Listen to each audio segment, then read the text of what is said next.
Bonjour. Donc aujourd'hui, nous allons commencer un peu ce chapitre de pensée philosophique un peu, dont le but est surtout de vous dire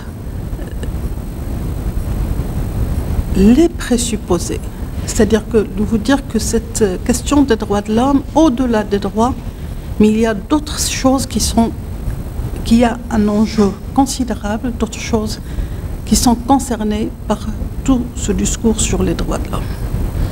Alors, pour voir ça, donc il faut voir, aujourd'hui, peut-être ça paraît, de plus en plus on parle qu'il y a plusieurs conceptions des droits de l'homme, mais au fait, il y a une conception dominante qui est la conception occidentale, puis il y a des réactions à cette conception, ce qui se traduit donc par un universalisme et des résistances culturelles qu'on voit dans plusieurs patrimoines, patrimoine islamique, patrimoine asiatique. Pourquoi ces résistances? Alors, pour répondre à cette question-là, il est indispensable de voir d'abord la conception, je dirais pas initiale, mais la conception dominante en matière des droits de l'homme, qui est la conception occidentale, libérale, moderne, et voir les autres conceptions. Donc c'est un chapitre très philosophique, mais très indispensable, parce qu'il nous permet de toucher à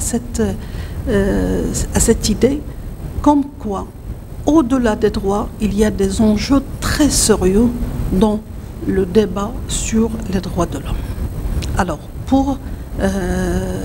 comment je vais organiser ce chapitre? Alors ce chapitre, je commence d'abord par la conception occidentale.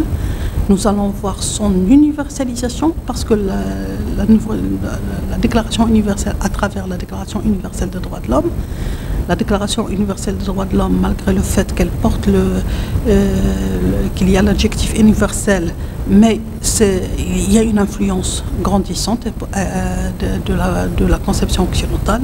Puis nous allons voir les patrimoines régionaux qui vont nous montrer comment il y a eu la conciliation entre comment se fait la conciliation entre l'universel et, je dirais, le culturel en matière des droits de l'homme. Nous commençons donc par la conception occidentale en matière des droits de l'homme. Alors l'Occident, en matière des droits de l'homme, il y a une remarque qu'il faut faire, c'est que le concept peut-être a existé avant la dimension, avant qu'il prenne la dimension actuelle. Il a existé, on suppose qu'on parlait des droits de l'homme dans le texte d'Hammurabi, dans la Perse antique.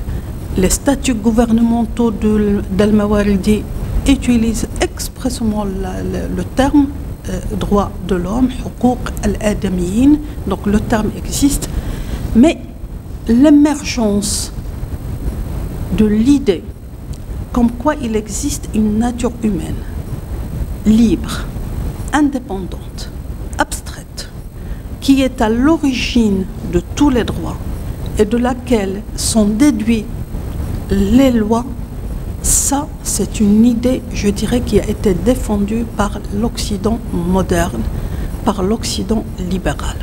Donc l'Occident libéral s'approprie les droits de l'homme. Il s'approprie, donc ça explique, enfin certaines pratiques qu'on voit, la France se définit comme étant la terre des droits de l'homme, l'Angleterre aussi, pour des raisons différentes, mais on la considère comme étant terre des droits de l'homme, les États-Unis, elles aussi, et ça explique le rapport annuel du département d'État sur l'évolution des droits de l'homme dans le monde. Donc, il s'approprie le terme et il se comporte comme étant, je dirais, les défenseurs du temple des droits de l'homme. Alors, pourquoi cette appropriation? Aujourd'hui, cette appropriation, d'abord, il faut le dire, ce que de par le fait que les autres patrimoines sont en train de défendre leur particularisme, aujourd'hui, cette appropriation est en train, je dirais, de connaître un certain relativisme. L'Occident lui-même, comme je l'ai dit l'autre semaine, dans l'introduction, aujourd'hui on trouve beaucoup de livres qui parlent des conceptions occidentales. Avant, non, on parlait de la conception des droits de l'homme, des origines intellectuelles, mais sans parler d'une conception occidentale des droits de l'homme. Aujourd'hui, non, on va parler d'une conception occidentale, d'une conception africaine, d'une conception islamique, d'une conception arabe des droits de l'homme. Donc on reconnaît de plus en plus la diversité dans ce domaine. Alors donc je dirais donc la conception occidentale, on commence par cette conception. Pourquoi? Parce que il y a une influence occidentale importante, occidentale, je dirais l'Occident moderne, la modernité occidentale, donc parce que l'Occident moderne considère que la conquête des droits de l'homme c'est quelque chose qui lui appartient, donc, et parce que c'est à partir, les autres conceptions se définissent toujours par rapport à cette définition, à cette, je dirais, conception occidentale. Alors, la conception occidentale, qu'est-ce qu'il a? L'idée principale de la conception occidentale, c'est que l'homme, de par sa nature, a des droits. Ces droits sont inaliénables, sont imprescriptibles. La nature est une nature, est une nature subjective, il n'y a pas un ordre objectif, il y a un ordre créé par les hommes, pour les hommes. De ce fait, donc, cet ordre qui est créé par les hommes et pour le service des hommes, et par essence, il va donc fonctionner dans les limites qui sont définies par les hommes. Donc, la conception occidentale des droits de l'homme, elle est impossible sans trois termes: la volonté, la raison, le pouvoir limité. Alors ces idées-là, on peut comprendre la nouveauté lorsqu'on voit d'abord comment les choses étaient avant l'émergence de cette idée des droits de l'homme. Alors ça nous amène à réfléchir, à voir un peu les sociétés antiques, l'Antiquité. Alors dans les sociétés antiques en fin de compte, ou les sociétés médiévales aussi, c'était des sociétés holistes. Holiste, qu'est-ce que ça veut dire? Ça veut dire qu'on ne connaissait pas l'individu. Il y avait la cité. Pour les Grecs, le plus important, c'est la cité. Il y avait un ordre collectif, la communauté. L'individu existait, c'était un élément de la cité. C'était un élément d'un ordre objectif, d'un ordre ordonné. Sa mission, c'est quoi? C'est de préserver cet ordre. Donc, en fin de compte, l'ordre, c'est un ordre général. Ce n'est pas un ordre qui est créé par l'individu, non, c'est un ordre objectif qui s'impose à l'individu. Et on ne connaissait pas, le terme individu n'existait pas. Il y avait la cité. L'homme, il est libre, oui, mais parce que la cité est libre. Si la cité n'est pas libre, lui, il n'est pas libre. Donc l'homme est libre. La liberté individuelle, on ne la connaissait pas. On connaissait la liberté collective, la liberté de la cité, de la police. On connaissait un ordre, l'ordre romain par exemple, chez les Romains. Donc, au nom de cet ordre, on pouvait aliéner la volonté de l'individu. L'individu n'avait pas une volonté par rapport à cet ordre. Il ne pouvait rien lui imposer. L'ordre, c'était une harmonie, c'est le cosmos. Le cosmos, qu'est-ce que ça veut dire? Ça veut dire un ordre, un ordonnancement qu'il faut en aucun cas déranger. Donc l'individu était soumis à cet ordre. Donc c'est cette idée, c'est ce holisme, le holisme donc des cités antiques. Nous avons le holisme ecclésiastique, ça aussi, ça a été contesté par les droits de l'homme. Et nous avons les privilèges et les inégalités de l'ancien régime. Alors tout ça a fait que, en fin de compte, pour contester tout cela, il fallait revoir un peu ces idées. Pour revoir ces idées, ce n'est pas d'un jour au lendemain qu'on va procéder d'une idée à son contraire, parce qu'on passe de l'idée d'un ordre naturel objectif, au nom duquel on aliène la volonté de l'individu, auquel l'individu est soumis, l'existence d'un droit objectif, naturel, donc auquel l'individu doit respecter, auquel l'individu est appelé à être fidèle. Et on passe à une autre idée, celle de dire que l'homme est à l'origine, ou les droits de l'homme sont à l'origine de toutes les lois, de tous les ordres. L'ordre, c'est un ordre qui est construit par l'individu et pour être au service de l'individu. Alors, pour passer de cette idée, comme je l'ai dit, c'est une véritable révolution copernicienne. Pour passer de ces idées à son contraire, il fallait que le terrain intellectuel soit préparé. Alors, le terrain intellectuel, il va être préparé d'abord par un certain nombre d'éléments qu'on va trouver dans la religion chrétienne, et généralement toutes les religions monothéistes, l'idée des droits de l'homme, elle a un cadre très propice. Les religions monothéistes, que ce soit le judaïsme, que ce soit le christianisme, que ce soit l'islam, sont des cadres très propices pour les droits de l'homme, même si la philosophie en elle-même est une philosophie laïque, donc par la suite elle se détache de la religion, mais les religions monothéistes ont créé sans, je dirais pas à l'origine, ce ne sont pas des sources immédiates, mais ils ont créé l'environnement intellectuel qui a permis de dégager un certain nombre d'idées nécessaires pour l'émergence de ces droits de l'homme. Donc, le christianisme, c'est qu'est-ce qu'il a fait pour l'Occident? Il a changé, c'est qu'il a agi sur les mentalités. Agi sur les mentalités comment? D'abord par une idée de l'homme. L'homme, toutes les religions monothéistes sont d'accord sur ça, est une création de Dieu. Il est créé par la volonté de Dieu, création de Dieu, donc il est créé à l'image de Dieu. Donc c'est un homme digne, puisqu'il est créé à l'image du Créateur, il est créé par un acte de volonté, à l'image du Créateur, donc il y a l'idée de la dignité humaine et de la volonté. S'il est créé par un acte de volonté, ce qu'en lui-même, et il y a les germes de cette volonté-là, de la volonté divine. Donc l'idée de la volonté. L'homme, elle est créé pas à l'image de Dieu, donc l'idée de la dignité humaine. Et l'autre idée défendue par le christianisme, c'est que cet homme qui est créé à l'image de Dieu, cela veut dire que c'est un homme qui a une liberté de conscience. Donc le christianisme, il est basé sur cette idée qu'il y a un domaine de la conscience et un domaine temporel, une spiritualité et une temporalité. Le pouvoir temporel, la conscience appartient à l'individu. Le pouvoir temporel, donc, il est obligé de respecter cette conscience et il est en même temps limité par cette conscience. Il n'intervient pas dans le domaine du spirituel. Son domaine, c'est le temporel. Ce qui fait par essence, c'est un pouvoir limité. J'ai là la volonté qui est un élément pour l'émergence des droits de l'homme. J'ai la dignité. J'ai l'idée d'un pouvoir limité, un pouvoir limité qui est essentiel à l'idée des droits de l'homme. Le pouvoir, il y a le domaine spirituel, le domaine temporel, le pouvoir donner à César ce qui est à César, à Dieu ce qui est à Dieu. Donc le pouvoir César, lorsqu'il intervient dans le domaine de Dieu, là, il a un pouvoir limité, il n'intervient pas du tout dans le domaine du Dieu.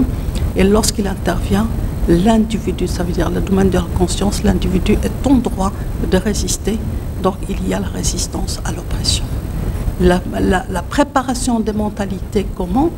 Parce qu'elle a introduit l'idée de la volonté, l'idée de la dignité, l'idée d'une conscience, de l'existence d'une conscience dans laquelle le pouvoir n'intervient pas, l'idée d'un pouvoir limité, et l'idée de la possibilité d'une résistance, parce que le pouvoir est limité lorsqu'il dépasse ses limites, on est en droit de résister à l'oppression.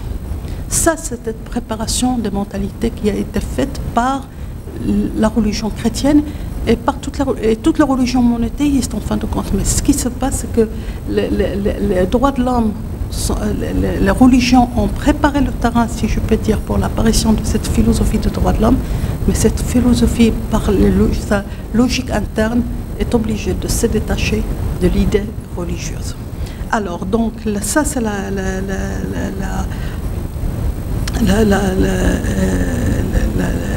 la première, donc, les idées, donc, de la première idée, c'est la préparation des mentalités par la religion chrétienne. Par la suite, vont apparaître un certain nombre de philosophies qui vont donc donner naissance à cette idée, l'émergence, qui vont permettre l'émergence de la conception occidentale des droits de l'homme, occidentale moderne des droits de l'homme, telle que nous la comprenons aujourd'hui.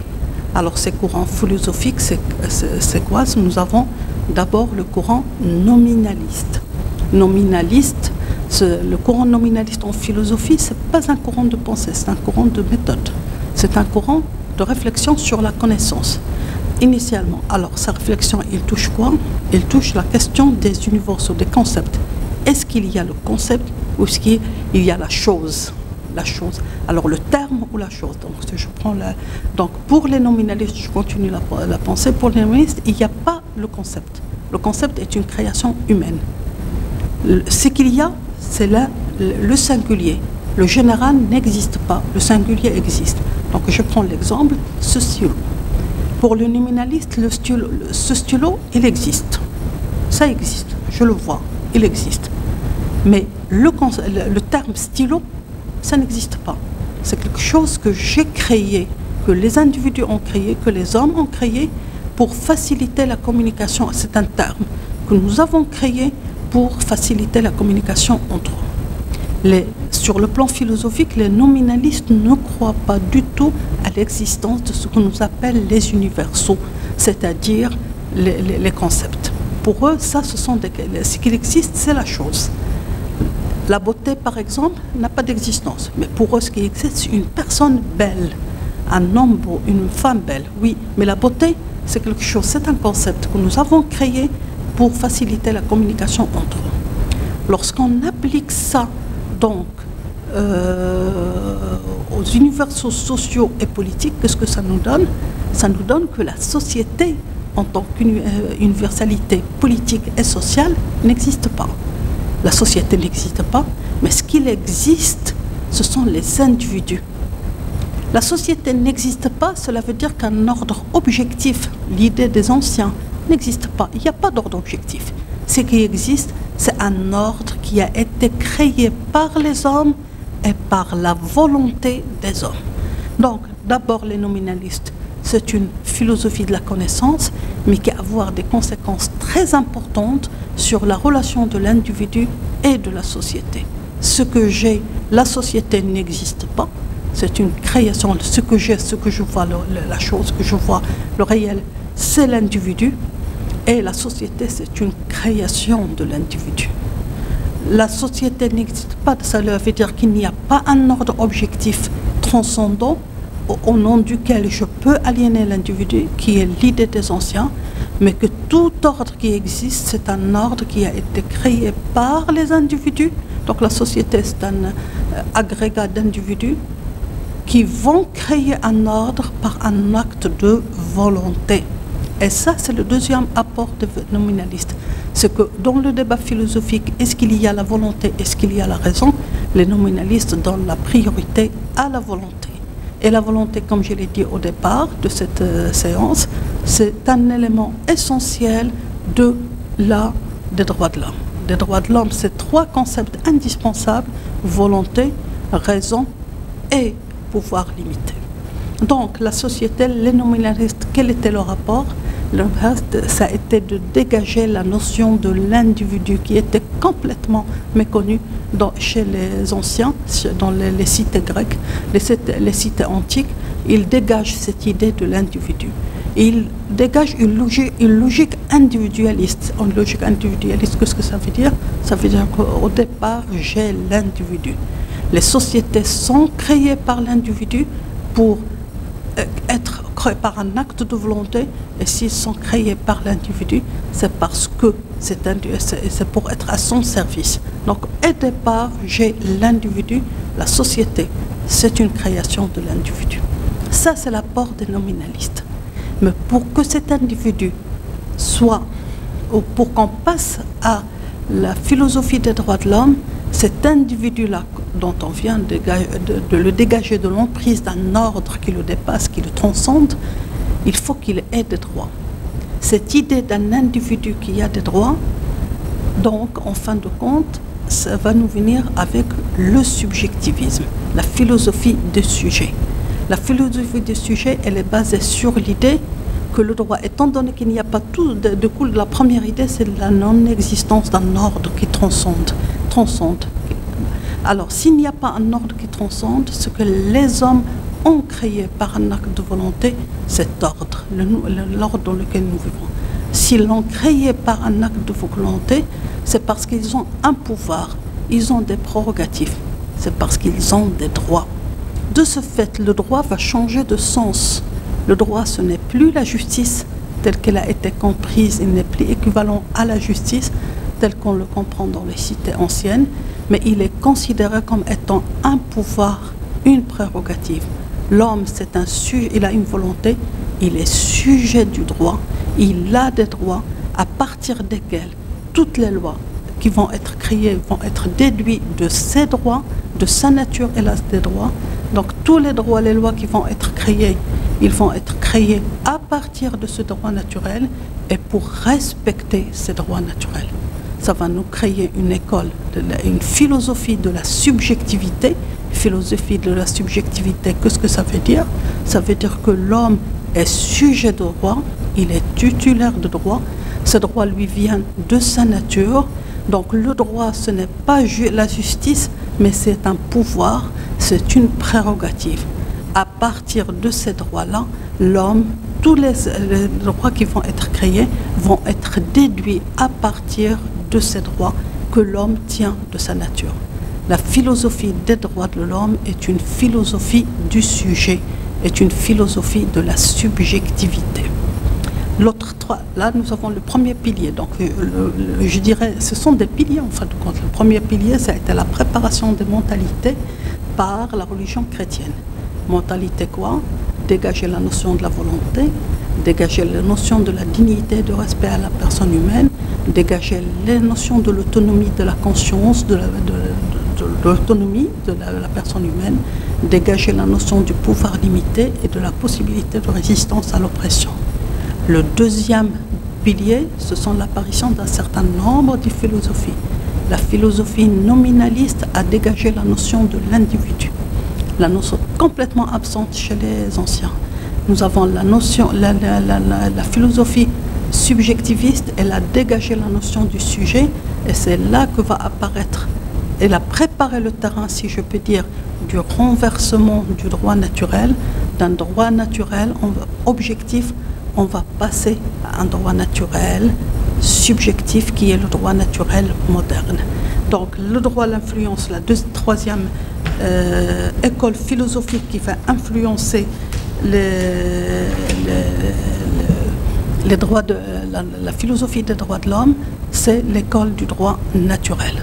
Alors l'école du droit naturel moderne, il faut le dire moderne, c'est une école qui renonce ou qui rejette l'idée d'un droit naturel objectif, d'un ordre objectif, d'une harmonie transcendante au nom de laquelle je peux aliéner l'individu. La nature, c'est une nature subjective. Elle a des droits, donc les droits naturels sont des droits naturels subjectifs qui appartiennent à l'individu. Et c'est à partir de cette nature subjective que toutes les lois peuvent être élaborées pour respect et pour être au service de cette nature. Cette nature donc subjective, c'est une nature en fin de compte qu'on ne peut pas aliéner. Pourquoi? Parce que les droits appartiennent à l'homme, il les tient de sa nature. Alors cette nature-là, pour qu'on avance, qu'il peut entraîner, si je peux dire, la philosophie des droits de l'homme, il fallait obligatoirement la séparer de l'idée religieuse. Parce que lorsqu'on dit que la nature, c'est une nature subjective, les droits naturels sont des natures liées à une nature humaine abstraite, cela veut dire que l'ordre qui va être établi par cette nature, à partir de cette nature. Les droits qu'on va élaborer, ce sont des droits qui sont déduits de ces droits naturels. Donc ils ne peuvent pas être des droits révélés. Des droits révélés, cela veut dire qu'ils n'auraient... Non, il faut les détacher du cadre religieux.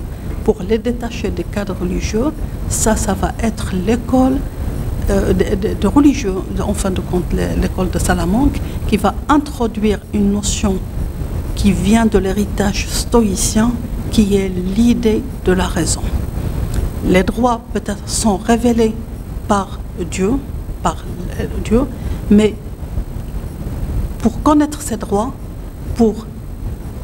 c'est par la raison que l'individu va les connaître. Donc ils vont introduire l'idée de la raison pour connaître les droits naturels. Ce ne sont pas seulement des droits naturels, mais ce droit naturel, pour qu'il soit l'origine de l'ordre, il ne faut surtout pas qu'il y ait l'idée de la révélation, il faut que ce soit l'idée de droit naturel qu'on décerne par la raison. Alors cette idée-là, elle va être induite, comme je l'ai dit, c'est une utilisation de l'héritage stoïcien, c'est-à-dire que la révélation, oui, existe. Ce sont les Vittoria et Suarez, ce sont des religieux. La révélation existe, oui, mais pour connaître ses droits, l'homme doit utiliser la raison. Donc, les droits sont révélés, mais c'est par la raison que l'homme connaît ses droits, ce qui va donc introduire l'idée de la raison dans le droit naturel. Le droit naturel, subjectif, c'est un droit qu'on peut connaître par la raison. Alors cette idée-là, il va être défendue par l'école de Salamanque, Vittoria Suarez, elle va être défendue par des juristes naturalistes, donc par exemple Grotius, Pufendorf, donc beaucoup qui constituent les juristes de l'école du droit naturel. Donc le deuxième pilier, c'est l'apparition de l'individu puis des sujets titulaires de droit. Troisième pilier, c'est l'apparition d'un droit naturel subjectif qu'on a détaché, rationnel, qu'on a détaché par l'idée de l'existence d'une raison humaine, qu'on a détaché un peu de l'héritage religieux. Alors, une fois ces piliers on a passé ces piliers, il fallait donc résoudre la question de la création de la société. Donc, l'individu qui a une volonté, sujet de droit, qu'il va connaître ses droits, il va les connaître par l'utilisation de la raison. Ces droits peut-être sont révélés, mais c'est par la raison que l'homme va les connaître. Donc le troisième pilier, ça va être le pilier de la création de la société, et ça va être l'école du pacte social. Alors le pacte social, l'école du pacte social, c'est quoi? Elle répond à une question. Nous avons maintenant l'ordre antique, on l'a renversé.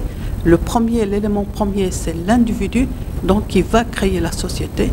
Et la question qui est posée, c'est comment cet individu a créé la société. Cet individu, c'est un individu qui a des droits naturels, qu'il tient de sa nature humaine. Alors, pour répondre à cette question, nous avons, excusez-moi, nous avons deux versions, et il y a plusieurs réponses, mais les deux versions les plus connues sont la version de Hobbes et la version de Locke. Alors Hobbes, qu'est-ce qu'il dit? Le pacte, donc ça c'est l'école du pacte social. L'idée principale de cette école, c'est de dire que l'homme, avant de vivre en nature, avait des droits, qui sont ses droits naturels, et que pour passer à la société, au stade social, passer à la société, il va passer un pacte. C'est le pacte social.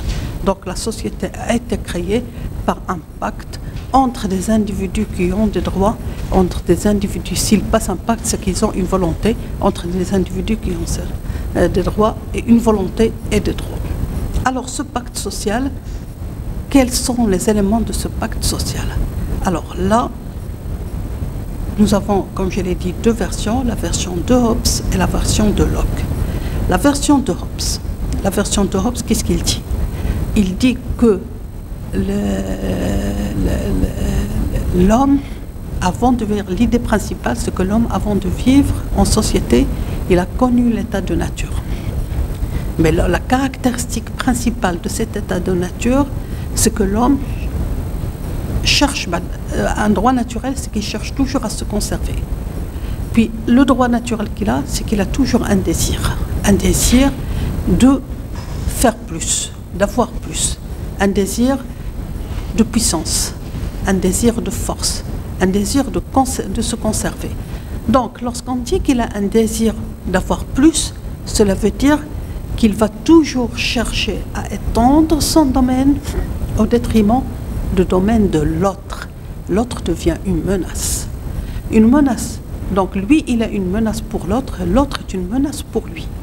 La chose dont il a peur, alors pour premièrement étendre son domaine, étant donné qu'il a la puissance et la force, il peut utiliser la violence. Donc pourquoi? Parce qu'il a un droit naturel à utiliser la violence pour réaliser ses objectifs. Donc il peut utiliser la violence. Et cette violence, ça veut dire que ça peut aller jusqu'à la mort. Ce qui fait ce désir de puissance entraîne une autre chose, c'est la peur de la mort. La mort, cette mort, il vient d'où? Il vient de la violence qui est utilisée par l'autre. Donc il y a deux choses qui vont ensemble. Ce que l'homme a un désir de puissance, de plus, d'avoir de puissance, de force, et l'homme a toujours une peur de la mort qui peut lui être infligée par l'autre. Alors dans ce cas, l'homme, qu'est-ce qu'il va faire? En fin de compte, il a peur pour lui. Et qu'est-ce qu'il va chercher? Il va chercher la sécurité pour sa personne. La sécurité pour sa personne, pour lui, la non-sécurité, elle vient d'où? Elle vient de ce droit à utiliser la violence. La sécurité pour lui ne peut venir que d'une seule chose, c'est de canaliser cette violence. La canaliser comment? C'est qu'il va renoncer à la violence, à une utilisation personnelle de la violence, et il va transposer cette violence, ce droit à la violence, sur un pouvoir. Le pouvoir, donc, il a été créé par les hommes. On lui a donné un droit naturel qui est l'utilisation de la violence, mais pour assurer la sécurité des hommes. Donc, les idées de Hobbes mènent aux droits de l'homme, malgré le fait que Hobbes est un théoricien de l'absolutisme. Mais il mène aux droits de l'homme. Pourquoi? Parce que d'abord, la société est créée par l'homme, par un acte de volonté. L'homme, par un acte de volonté, a renoncé à ses droits, son droit d'utilisation de la violence, au profit de la société, et que la société, lorsqu'elle a été créée, ça a été en contrepartie de la sécurité d'un autre droit qui est le droit à la conservation. Elle a été créée non pas pour un objectif transcendant l'homme, mais elle a été créée pour un objectif qui est l'homme, qui est la conservation de l'homme. Donc la société a été créée par l'homme pour un droit, un autre droit. Il a peut-être sacrifié un droit, mais pour un autre droit qui est le droit de l'homme. Donc nous sommes complètement dans la logique subjectiviste d'un homme qui a des droits, volonté qui crée la société. Donc les règles sont déduites de la volonté humaine pour être au service de ces droits de l'homme. Donc Hobbes, malgré le fait qu'il soit un théoricien de l'absolutisme, son philosophie mène aux droits de l'homme. Cela d'autant plus que pour lui, les droits de l'homme doivent exister dans un état de droit. Un état de droit, c'est quoi pour Hobbes? C'est d'abord un état dans lequel le pouvoir n'a pas un droit de vie et de mort sur les sujets, donc ce qui était avant, dans laquelle le pouvoir n'est pas approprié, n'est la propriété de personne, et dans laquelle la relation entre le pouvoir et les citoyens ou les sujets fonctionne à la loi. Donc la philosophie des droits de l'homme de Hobbes mène aux droits de l'homme, malgré le fait que cette philosophie-là mène à un régime absolutiste. Et la question aujourd'hui de la liberté et la sécurité, elle est posée, elle est toujours posée en matière des droits de l'homme. Alors ça, c'est la philosophie de Hobbes. Nous avons l'autre philosophie qui est considérée, qui a eu une influence très importante, surtout sur les Américains, et qui est considérée comme étant plus proche qui a été d'une grande influence pour la question des droits de l'homme, c'est la philosophie de Locke. Alors Locke part des mêmes prémices de base, ce que l'homme, avant de vivre dans la société, il vit dans l'état de nature.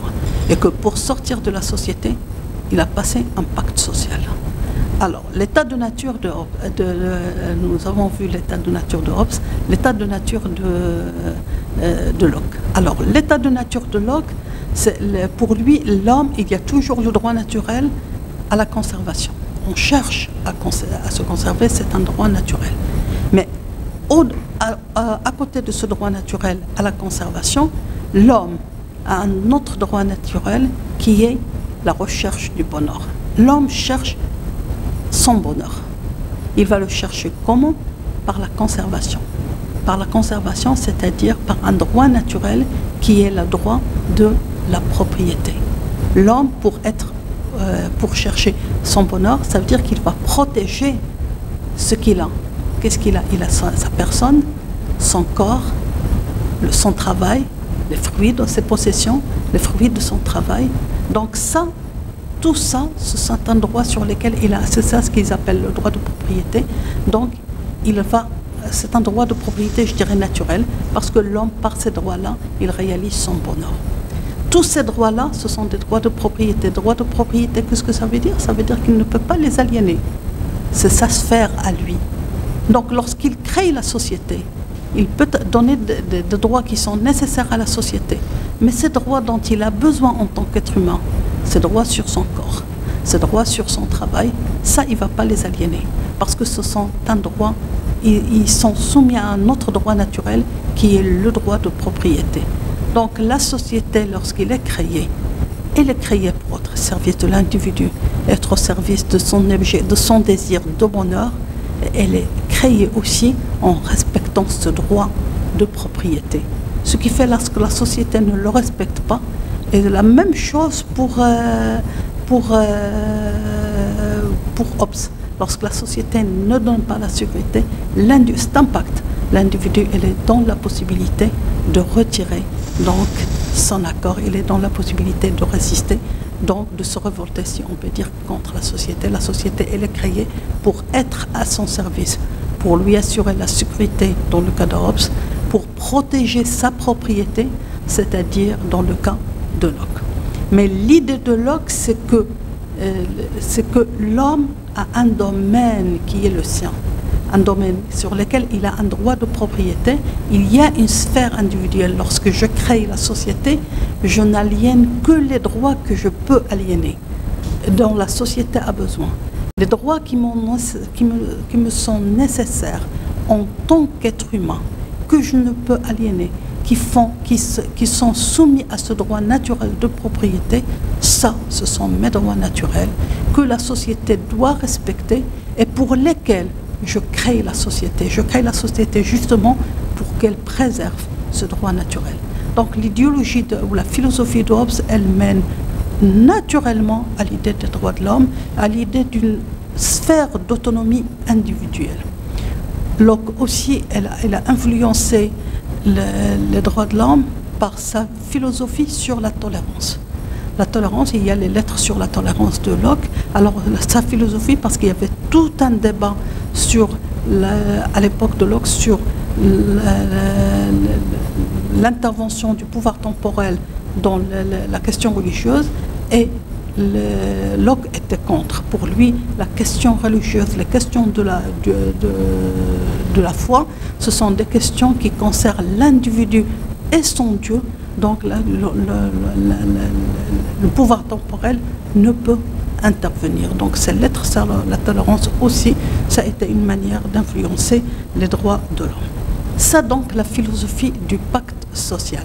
La philosophie du pacte social, elle influence, ce sont l'école du droit naturel subjectif, l'école du pacte social sont des sources immédiates, ils mènent directement à l'idée des droits de l'homme.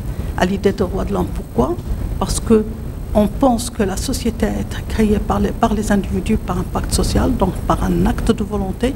Donc l'ordre qui existe, c'est un ordre individualiste, à partir duquel on va déduire la société et les autres ordres. L'ordre est individuel. Qu'est-ce que ça veut dire? Ça veut dire que la société est créée par les individus pour être au service des individus. Les lois sont déduites de droits naturels des individus et pour être à leur service, ce qui mène donc au pouvoir limité, ce qui mène à un droit de résistance lorsque la société ne respecte pas ces droits. Alors, donc nous avons, mais toutes ces philosophies-là, ils sont basées sur l'existence, je dirais, d'une contradiction, d'une antinomie entre la liberté et le pouvoir. Le pouvoir est considéré, que ce soit par la philosophie de Locke, que ce soit par la philosophie de Hobbes, elle est considérée comme étant une menace pour la liberté. Comment concilier pouvoir et liberté? Ça a été le travail des philosophes des Lumières, c'est-à-dire essentiellement Montesquieu et Rousseau, et que je considère comme étant vraiment le pilier qui a mené directement aux droits de l'homme. Alors les philosophies des Lumières, comme je l'ai dit, ils vont essayer de concilier entre le pouvoir et la liberté, parce que toute la philosophie du pacte social, elle est fondée sur cette idée qu'il y a une contradiction, il y a une antinomie, si je peux dire, entre le pouvoir et la liberté. La conciliation va se faire de deux manières. La manière, nous avons la manière, et les deux manières influencent jusqu'à nos jours les questions relatives aux droits de l'homme et l'organisation, l'alliage qui se fait entre un certain régime politique et le respect des droits de l'homme nous vient de cette philosophie des Lumières. Alors, la philosophie, nous avons d'abord la réponse de comment concilier liberté et pouvoir. Nous avons la réponse de Montesquieu. La réponse de Montesquieu, c'est quoi? C'est que deux réponses. D'abord, une conception de la loi, comme quoi la loi est une loi d'adaptation qui découle de la nature des choses. C'est comme ça que Montesquieu l'a défini. Donc la loi, c'est une loi d'adaptation sociale. Cela veut dire que la loi doit s'adapter donc aux besoins des individus. Lorsque les besoins changent, la loi doit changer. Donc, enfin, ce qui veut dire que lorsque la loi est inadaptée, on peut résister à la loi. Donc, il y a une définition de la loi comme quoi Montesquieu définit la loi sociale comme la loi physique. La loi, c'est ce qui découle de la nature des choses, ce qui entraîne nécessairement une idée de l'adaptation et de l'évolution des lois. Nous avons donc l'idée par laquelle est connu Montesquieu, c'est l'idée de la séparation des pouvoirs. Ce que pour lui, le pouvoir, un pouvoir qui est réuni entre les mains d'une seule institution ou d'une seule personne, c'est un danger pour les libertés. Pour que le pouvoir ne soit pas un danger pour les libertés, pour qu'il y ait une conciliation pouvoir-liberté, il faut diviser ce pouvoir. Trois pouvoirs, le pouvoir législatif, le pouvoir exécutif, le pouvoir judiciaire.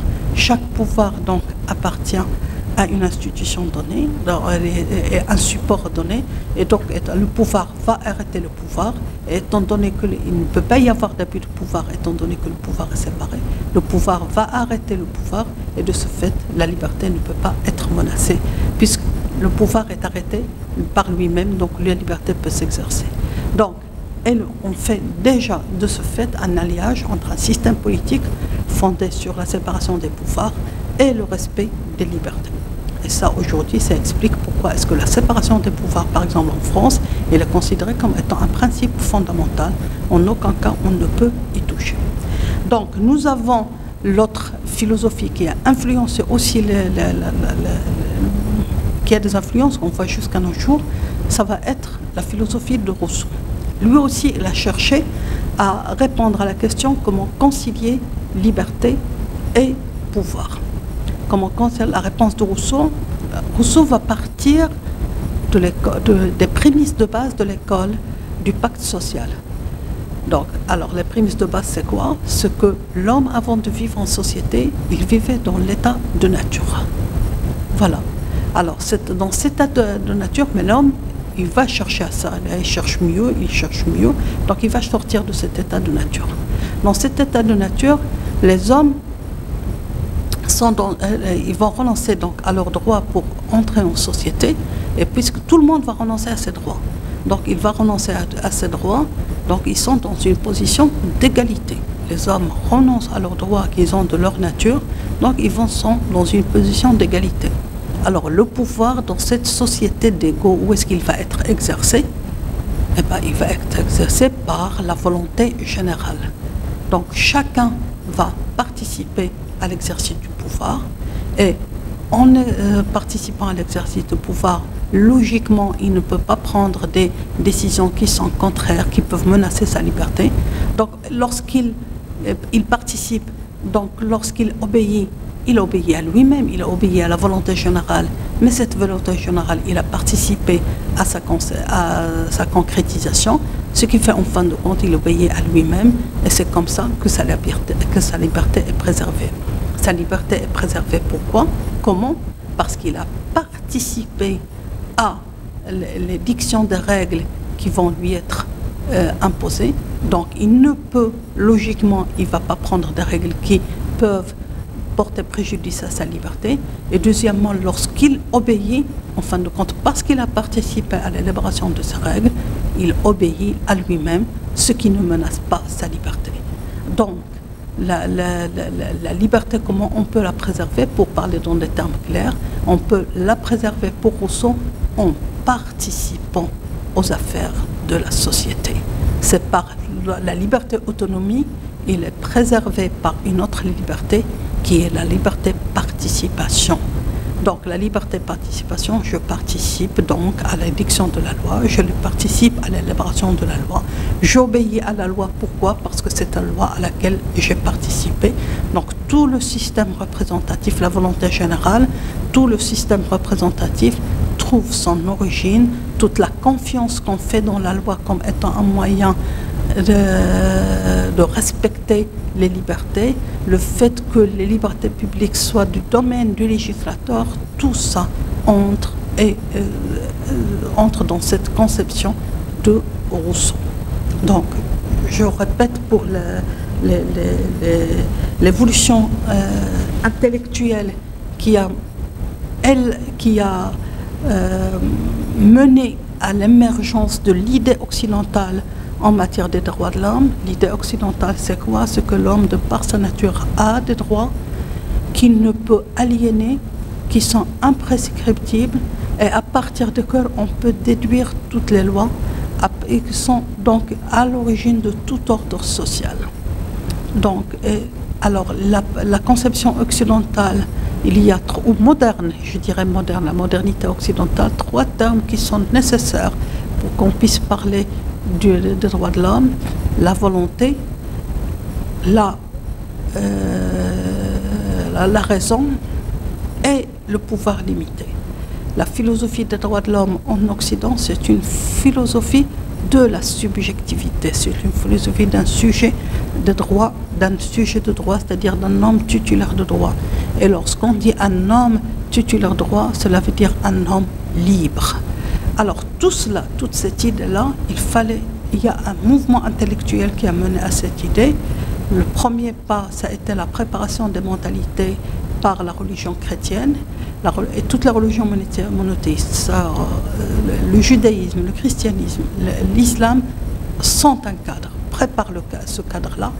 Pourquoi? Parce qu'il y a l'idée de la volonté, l'homme est créé à l'image de Dieu par un acte de volonté, l'idée de la dignité humaine, l'idée d'une sphère d'autonomie. Là, oui, ça peut-être, il y a des divergences entre les religions, d'une sphère d'autonomie, d'une conscience, donc d'une sphère d'autonomie, l'idée d'un pouvoir limité par l'existence de cette sphère d'autonomie spirituelle, et l'idée d'un pouvoir de résister à l'oppression.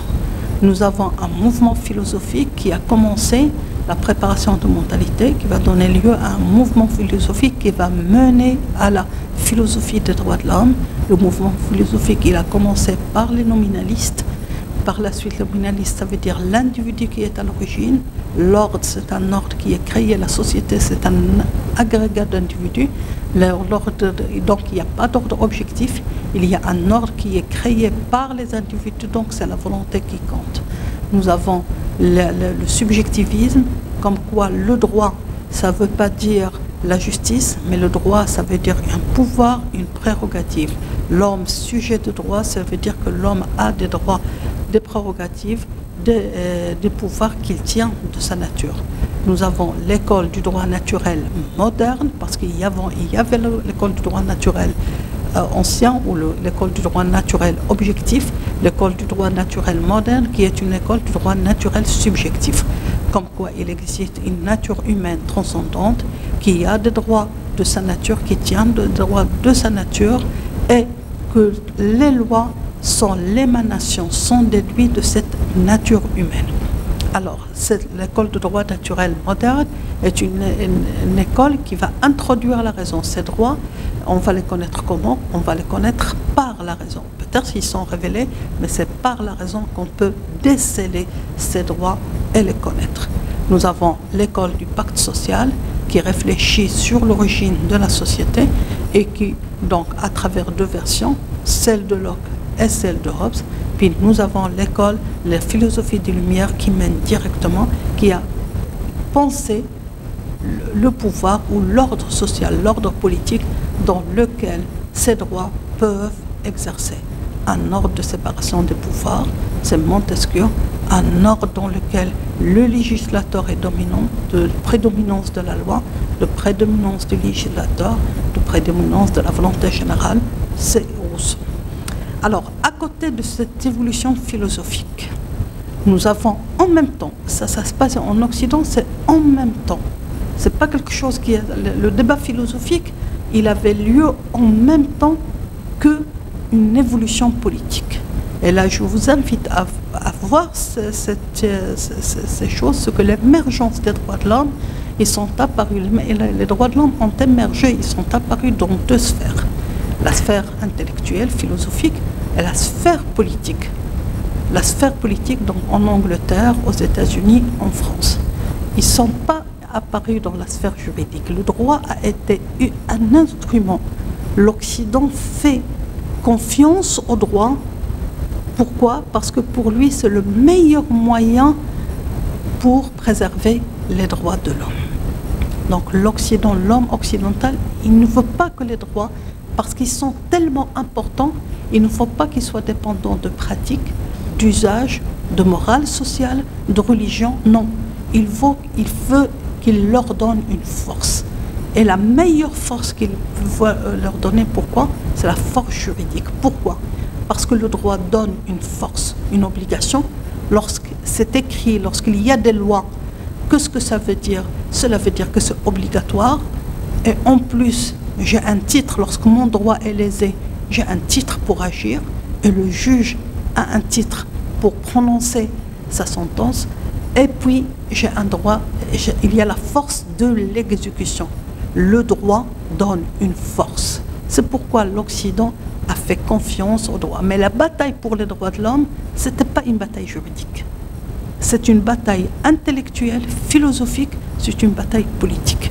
Le droit, c'est un instrument qui a été utilisé, auquel l'Occident a donné la préférence parce qu'il donne une force à ses droits, une force de confirmation.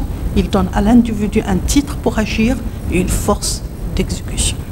Alors, la bataille politique, donc, comme je l'ai dit, c'est parallèle. L'évolution politique, c'est parallèle à l'évolution des idées.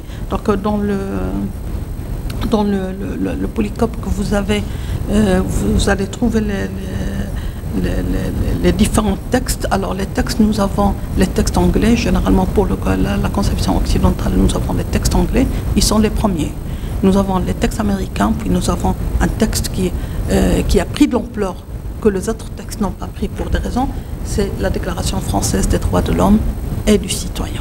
Alors, donc nous allons nous arrêter un peu sur cette évolution politique.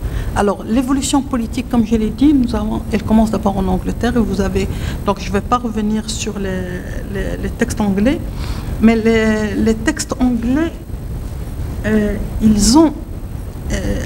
l'Angleterre est aussi considérée comme étant une terre des droits de l'homme. Pourquoi? Premièrement, parce que ce sont les premiers textes. Nous avons, si je prends la Magna Carta, c'est 1215. Donc c'est vraiment au XIIIe siècle. Donc c'est bien avant les autres. Puis les textes anglais, ils ont fait ce lien entre le droit, là je le dirais en anglais, entre le droit law, et les droits rights. En français, ça, certainement vous le savez, c'est le même terme qui est utilisé pour le droit objectif et le droit subjectif. Chez les anglo-saxons, en arabe aussi, nous avons deux termes. Le terme right, c'est les droits, c'est le droit subjectif, en arabe c'est le haq. Le terme law, c'est le droit objectif. Les Anglais, dès le départ, ils ont fait ce lien. Et c'est pourquoi on considère que les droits ont été défendus par des textes de loi. La Magna Carta, la pétition des droits de 1628, nous avons le Habeas Corpus de 1679 et le Bill of Rights de 1689. Donc l'Angleterre, dès le départ, elle a fait cet alliage entre le droit objectif et le droit subjectif. Il y a une reconnaissance, il n'y a pas une reconnaissance. Les Anglais n'ont pas cette tradition de déclaration. Ils ne déclarent pas. Ils ont des textes. Et les textes anglais, ils n'ont pas connu l'universalisme qu'a connu, par exemple, la déclaration française. Pourquoi? Parce qu'ils résolvent. Ce sont des textes, premièrement, qui venaient toujours terminer un conflit entre soit les barons et la monarchie, soit entre les chambres et la monarchie. Donc ce sont des procès-verbaux de fin de conflit. Donc généralement les conflits, ça a été soit pour l'intronisation, soit pour décréter de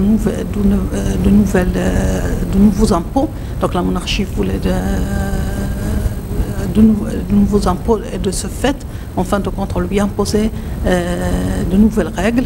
C'était ça. C'était des conflits propres à l'Angleterre et les textes étaient là pour accorder des droits au peuple, ça il faut pas, au peuple, pour arracher, si je peux dire, des concessions à la monarchie, donc accorder des droits au peuple par des lois.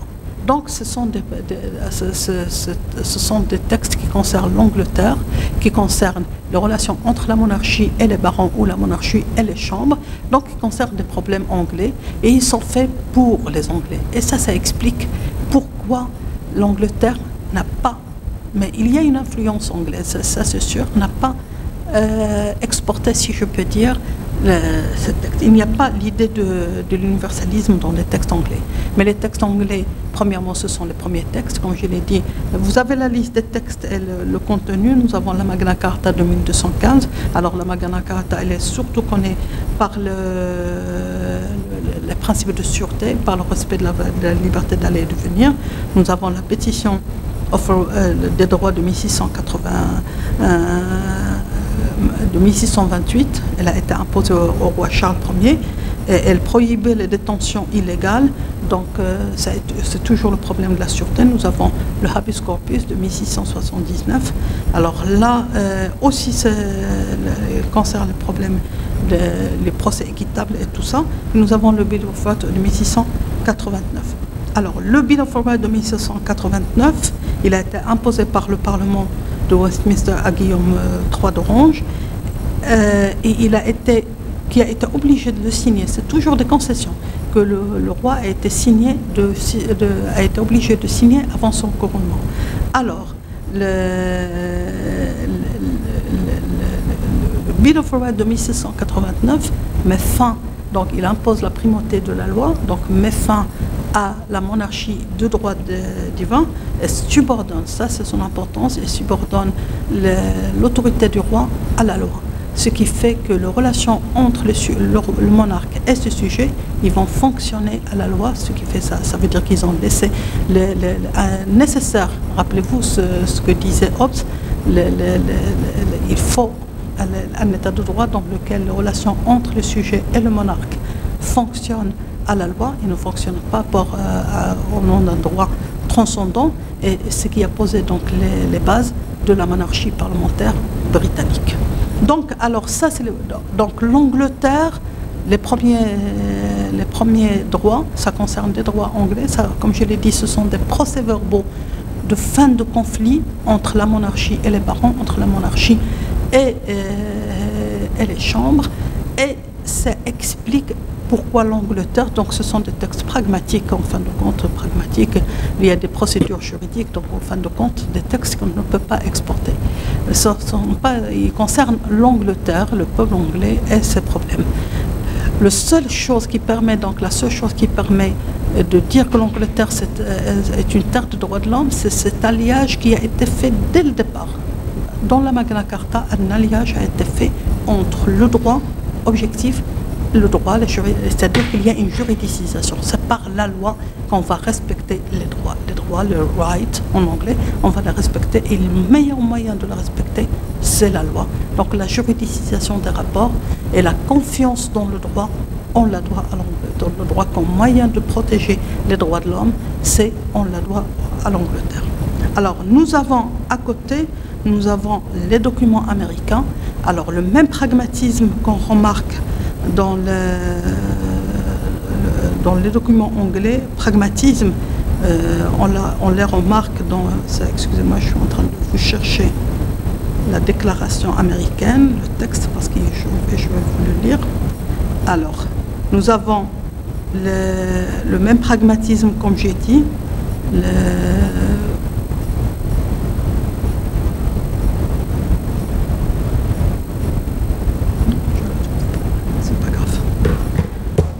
Alors, le même pragmatisme qu'on trouve dans les textes anglais, c'est-à-dire ce sont des textes pas seulement de reconnaissance de droit, mais aussi de procédures, comment on va protéger ces droits, des procédures, des choses propres à l'Amérique.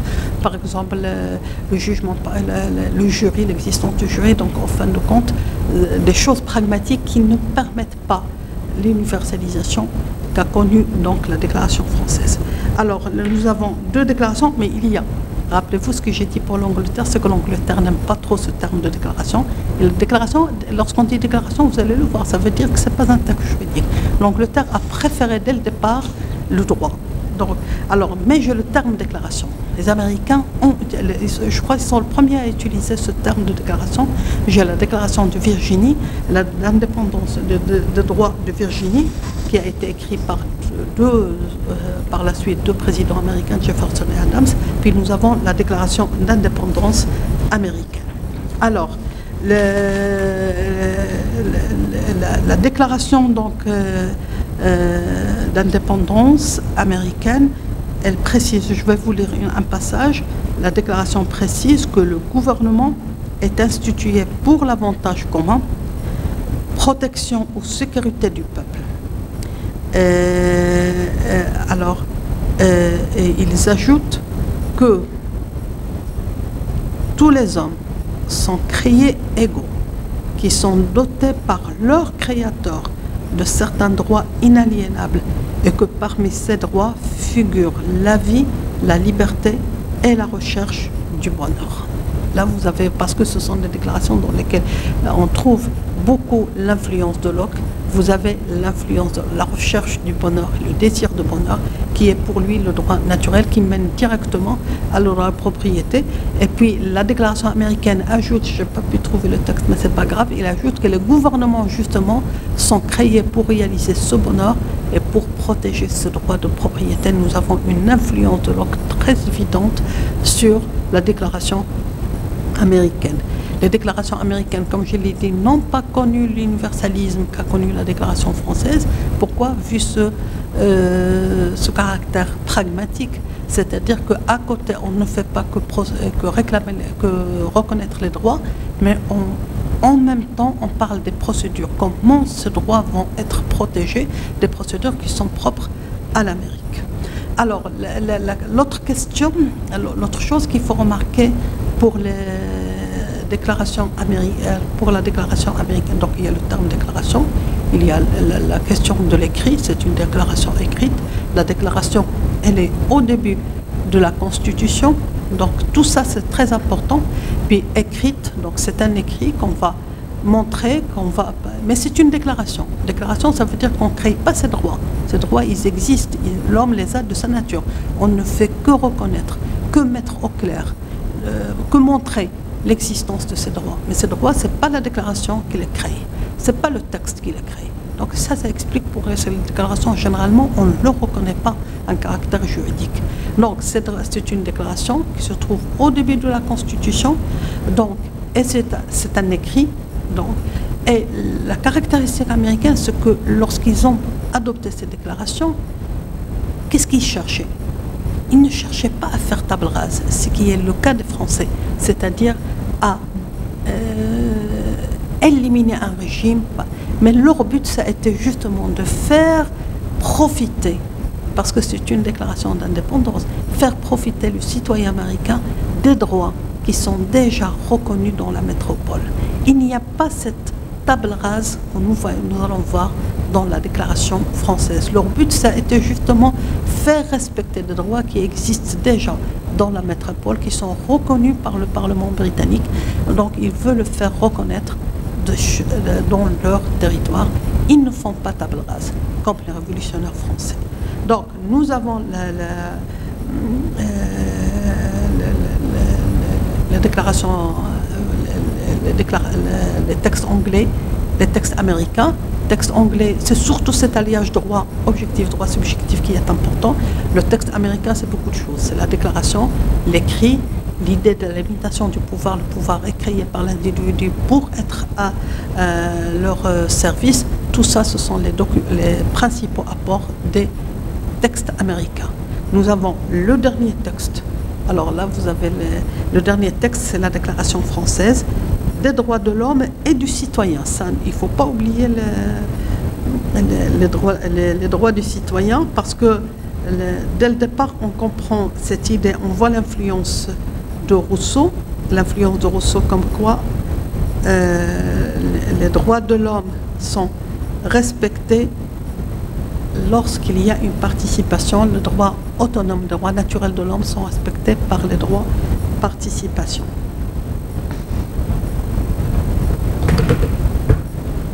Alors, la Déclaration française des droits de l'homme, c'est une déclaration, premièrement, c'est le texte qui a eu le plus, d'universalisme, si je peux dire, en matière pour les textes anciens. C'est le texte le plus connu. Pourquoi? Parce que dès le départ, il est écrit dans des termes universels. On parle de l'homme, on parle du citoyen, on parle de la nation. Elle est écrite d'une manière abstraite. On ne parle pas du citoyen américain, on ne s'adresse pas aussi. Alors, le terme français apparaît dans une seule, je crois, au départ. Il apparaît au départ, voilà, les représentants du peuple français constitués en Assemblée nationale. C'est la seule fois où on voit le terme français. Mais par la suite, la déclaration parle dans un terme très abstrait, très général, très universel. Les hommes naissent et demeurent libres et égaux en droit. Les distinctions fondées, voilà.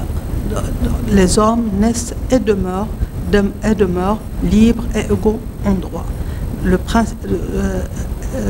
principe de toute souveraineté, c'est l'article 3, réside essentiellement dans la nation.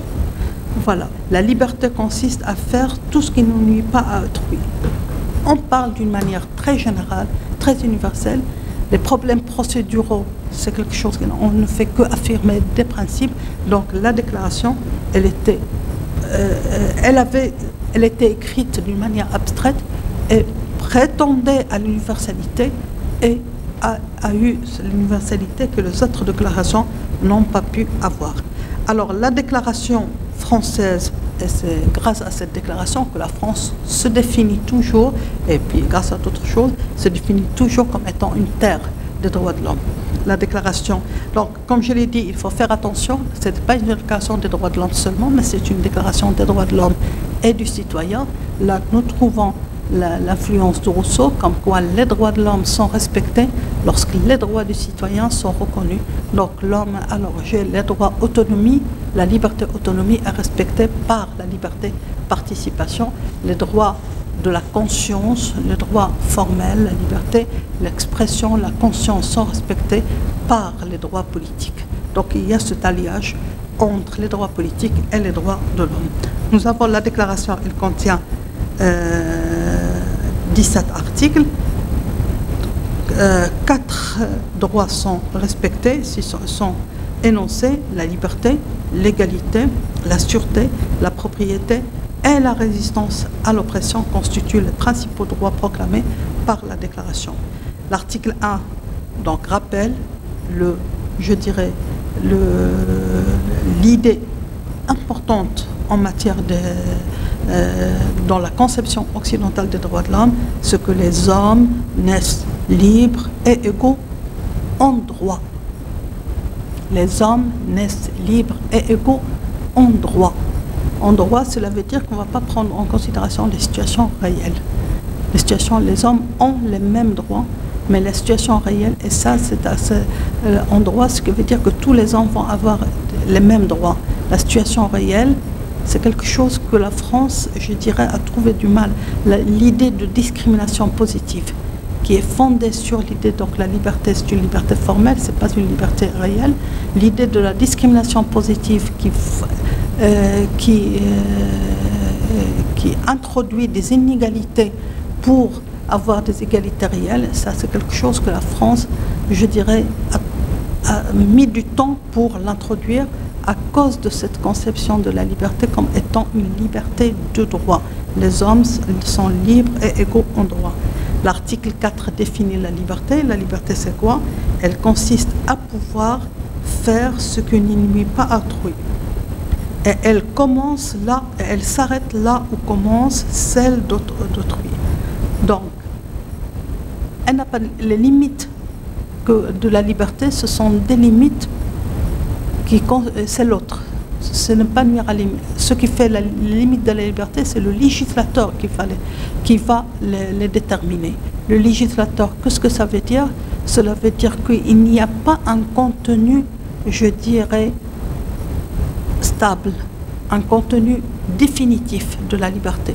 Le contenu de la liberté, il évolue en fonction de l'évolution de la société. La liberté, c'est tout ce qui ne nuit pas à autrui. Donc, c'est faire ce qui n'est pas interdit. Donc, elle va évoluer en fonction de l'évolution de la société et de ce qu'elle considère comme étant interdit et ce qui n'est pas interdit. Donc, c'est le législateur qui va déterminer le contenu de la liberté. Le contenu de la liberté est un contenu évolutif. Évolutif, qu'est-ce que ça veut dire? Cela veut dire que la liberté va faire toujours l'objet d'une conquête. Le principe, c'est que nous sommes libres et égaux, mais le contenu de cette liberté qui va changer selon le consentement, je dirais, selon les idées sociales, et le contenu, ça va faire l'objet de conquête. Tout le temps, on va lutter pour définir le contenu de cette liberté. Donc, alors, les limites de la liberté, c'est le législateur qui et ça va nous donner une autre caractéristique donc de la liberté. Elle est au centre de la déclaration. La liberté, elle est au centre de la déclaration. Et puis nous avons l'autre élément, c'est la légalité, la loi. Le législateur, la déclaration française, la loi, elle est partout dans c'est elle qui fait tout. La loi, ça veut dire l'expression de la volonté générale. D'ailleurs, elle l'a définie comme étant l'expression de la volonté générale. Et là, nous trouvons les influences de Rousseau. La loi fait tout, c'est-à-dire que c'est elle qui détermine les bornes de la loi, les bornes de la liberté. Il y a une confiance. Mais en même temps, la déclaration, à l'époque, il y avait ce double mouvement de confiance totale dans le législateur, ce qui explique un peu pourquoi le constitutionnalisme français a pris du retard, c'est-à-dire le fait de dégager un contrôle de la constitutionnalité en France, ça a pris du retard. Pourquoi? Parce qu'il y avait cette confiance de la loi, et même lorsqu'on a créé un contrôle de constitutionnalité en France, au départ, ça n'a pas été pour protéger les libertés, mais ça était surtout pour définir les domaines du législateur et de l'exécutif. Donc cette confiance dans la loi comme meilleur protecteur des libertés, ça nous vient donc de l'influence de Rousseau et on la trouve dans la déclaration. Mais en même temps, il y avait toujours une peur de la loi. C'est-à-dire qu'on dressait des limites. Le législateur, oui, mais il ne va pas interdire, il va interdire ce qui est nuisible à la société. Donc on lui dressait des limites à ce législateur. Donc déjà à l'époque, on voyait qu'il y avait une confiance totale dans le législateur, dans la loi, mais qu'en même temps, on avait peur d'une omnipotence de la loi, ce qui fait on dressait des limites à cette loi. Voilà, donc, alors, la déclaration, alors, les caractéristiques de la déclaration, nous avons l'individualisme, ça c'est toute la conception occidentale des droits de l'homme, c'est une conception individualiste. Nous avons alors l'individualisme, pourquoi? Parce qu'elle parle à l'individu, parce que l'individu est au centre, mais aussi l'individualisme de la déclaration, on le voit dans ce fait, c'est qu'il n'y a pas une interposition d'aucune collectivité entre l'homme, entre l'individu et l'État. Il y a l'individu, il y a l'État. Les libertés collectives sont complètement ignorées par la déclaration. Nous avons le légicentrisme de la déclaration, j'en ai parlé tout à l'heure, c'est-à-dire l'importance qui est donnée à la loi, au législateur comme étant un défenseur des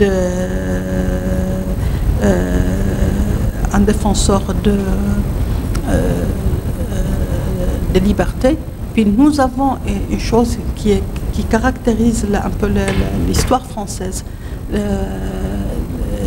en matière des droits de l'homme, c'est que la déclaration, ça a été un texte par lequel les révolutionnaires ont essayé d'arrêter, de mettre fin à tous les préjudices que le peuple français a connus de par les abus de l'ancien régime. Ce qui fait, nous trouvons des libertés, ils ont la liberté de conscience, la liberté d'expression, la sûreté, ils ont pris une dimension très importante par les révolutionnaires. Voilà. Et puis, alors ça, j'ai oublié de le dire, ce que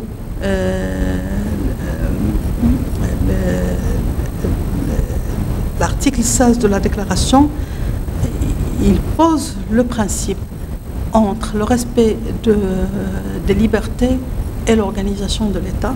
Alors l'article 16, je vous le lis, il pose le principe de l'organisation de l'État. Et qu'est-ce qu'elle dit? Elle dispose que toute société dans laquelle la garantie des droits n'est pas assurée, n'est la séparation des pouvoirs déterminée, n'a point de constitution. Et il lie donc entre une forme de l'État et le respect des droits de l'homme. Donc, alors ça, de par cette évolution-là, l'évolution intellectuelle, l'évolution politique, parce que, comme je l'ai dit, c'est en même temps, les deux évolutions, ça se faisait en même temps, elles ont eu lieu en même temps. L'Occident a pu dégager une conception des droits de l'homme. Alors, les présupposés à la base de cette déclaration, parce que c'est présupposé qu'il y a un malentendu avec les autres patrimoines en matière de droits de l'homme. Alors, les présupposés à la base de cette à la base de la conception occidentale, d'abord, c'est l'individualisme. La conception occidentale est une conception individualiste. Individualiste, ça ne veut pas dire égoïste, non. Ça veut dire individualiste, ça veut dire que la primauté est donnée à l'individu. D'abord, il y a l'individu et ses droits. La société a été créée pour être au service de l'individu et de ses droits. C'est ça l'individualisme. Donc, tout tourne autour de l'individu. C'est lui qui est au centre de la totalité sociale. Et tout ce qui se fait, ça fait pour cet individualisme. C'est un individualisme politique. Qu'est-ce que ça veut dire? Ça veut dire qu'il y a une sphère d'autonomie et le rôle de l'État est restreint. C'est un individualisme économique. C'est un individualisme économique, ça veut dire l'intervention de l'État va être moindre, donc c'est le laisser-faire, le laisser-aller. Puis nous avons l'individualisme juridique qui veut dire que l'individu, c'est lui, que les situations juridiques sont initiées par l'individu et pas le contraire. Donc il y a l'individualisme de la conception occidentale. Il y a la juridicisation de la part du droit. Dans la conception occidentale, le droit a un rôle très important.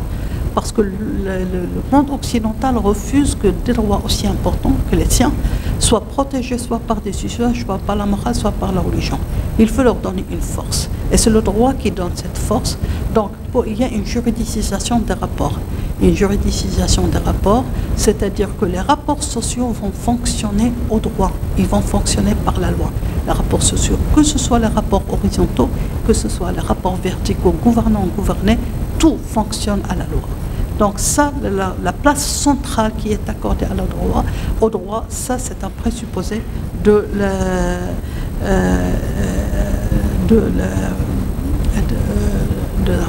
de la conception occidentale. Nous avons le troisième présupposé, c'est l'idée de l'autonomie de l'individu par rapport à l'État.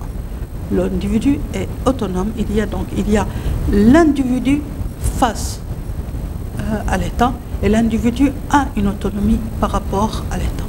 Et la troisième présupposée, c'est que dans la conception occidentale, parce que surtout française, parce que c'est une conception qui a été, je dirais, construite contre l'ancien régime, ce qui fait qu'il y a des libertés qui sont presque, je dirais, intouchables. La liberté d'expression. Et là, on voit le problème, par exemple, de Charlie Hebdo avec le monde musulman. La liberté d'expression, la sûreté, la conscience, l'intégrité physique. Tout ça, ce sont des libertés pour lesquelles, pour le monde occidental, qui sont presque intouchables. Alors, le libéralisme, alors cette conception occidentale, c'est une conception libre, on considère qu'elle est une conception libérale, mais elle défend un libéralisme classique.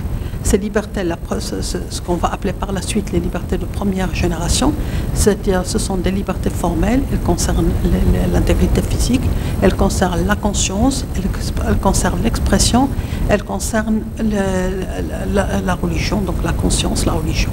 Donc ce sont des libertés formelles. Alors ces libertés-là, la manière par laquelle on les a défendues, ils sont à l'origine de ce que nous appelons en matière des droits de l'homme le libéralisme classique en matière de droits de l'homme. Ce libéralisme classique, il était comment? C'était un libéralisme abstrait. Abstrait pourquoi? Parce qu'il reconnaît, parce qu'il parle à un homme abstrait. D'abord, c'est l'homme, l'individu, l'homme. En dehors de ces situations sociales, il est abstrait parce qu'il parle de liberté abstraite, la liberté de la conscience, la liberté de conscience, la liberté d'expression. Puis il est abstrait, pourquoi? Parce qu'il reconnaît un certain nombre de libertés sans jamais se soucier des conditions de leur existence, de leur pratique. Comment est-ce qu'on va pratiquer ces libertés-là? Ça, on reconnaît ces libertés, c'est tout. Donc c'est un libéralisme abstrait. C'est un libéralisme absolu. Absolu, pourquoi? Parce qu'il pense qu'il y a une sphère individuelle, une sphère d'autonomie dans laquelle l'État ne doit en aucun cas intervenir. Nous avons l'individu, et l'individu seul, il refuse qu'il y ait une quelconque organisation entre l'individu et l'État. Donc nous avons l'individu et face à l'individu, il y a l'État. Donc c'est un libéralisme absolu. Pourquoi? Parce qu'il pense que l'homme a une sphère d'autonomie dans laquelle l'État n'est pas en droit d'intervenir. Et de ce fait, c'est un libéralisme anti-étatique. La liberté, elle est préservée lorsque l'État n'intervient pas. L'État, qu'est-ce qu'on peut demander à l'État? Au maximum permettre la régulation, c'est-à-dire permettre à chacun de préserver sa liberté. Mais c'est tout. Mais tout ce qu'on demande à l'État, c'est de ne pas intervenir. La liberté, dans le domaine de liberté, c'est l'État gendarme et l'arbitre, mais surtout pas intervenir. Donc c'est un libéralisme anti-étatique, abstrait, absolu, anti-étatique et obligatoirement individualiste. Individualiste, cela veut dire que l'individu est au centre de la totalité sociale, que toutes les lois émanent de la volonté de l'individu pour préserver ses droits. Et c'est un individualisme politique parce qu'il restera le rôle de l'État, C'est un individualisme économique fondé sur le marché, la liberté d'aller et de la liberté, le laisser faire, laisser aller. Puis nous avons un individualisme juridique. Pourquoi? Parce que les situations juridiques sont initiées par l'individu. Alors cette conception au départ libérale classique a été critiquée par l'Occident, au sein de l'Occident lui-même. Il y a eu des critiques. Alors les critiques que nous avons les critiques sociales, nous avons la plus importante critique, ça a été la critique marxiste, puis nous avons les critiques de l'Église, surtout l'Église catholique, que je cite pour voir seulement comment est-ce que l'Église s'est ralliée, parce qu'aujourd'hui, on peut le dire, l'Église s'est ralliée à cette doctrine des droits de l'homme, parce que la doctrine des droits de l'homme, c'est une doctrine laïque. Comme je l'ai dit, les religions ont préparé le cadre dans lequel ces doctrines, le cadre dans lequel les droits de l'homme vont émerger, mais par la suite, les droits de l'homme ont pris, et c'est normal, parce que les droits de l'homme, ils refusent l'idée d'un ordre transcendant, donc ils se sont détachés de la religion. Donc c'est normal qu'ils portent et que l'idée, une idée laïque, va poser problème aux religions. Comment chaque religion a pu s'adapter à l'idée des droits de l'homme? Ça, c'est pourquoi j'ai cité l'exemple de l'Église catholique, pour voir comment l'Église catholique a pu se rallier, adapter, si je peux dire, adopter ou s'adapter à cette idée des droits de l'homme. Alors ça, on pense, c'est quelque chose de récent pour l'Église catholique. Le pape qui était considéré comme étant le pape des droits de l'homme, c'est Jean-Paul II. Donc enfin, c'est quelque chose de... Le ralliement, je dirais, c'est vraiment quelque chose de récent pour l'Église catholique. Alors, nous avons la critique sociale. Que ça a été en Angleterre, surtout avec Edmund Burke, vous avez donc... Et l'idée de la critique sociale, c'est qu'elle critique surtout le caractère abstrait des libertés, ce qu'on reconnaît des libertés, ce sont des libertés formelles qu'on reconnaît, mais sans se soucier de leur existence réelle. Alors ça, donc, nous avons le Britannique Burke qui avait donc développé cette idée de l'existence réelle des libertés. Donc, alors,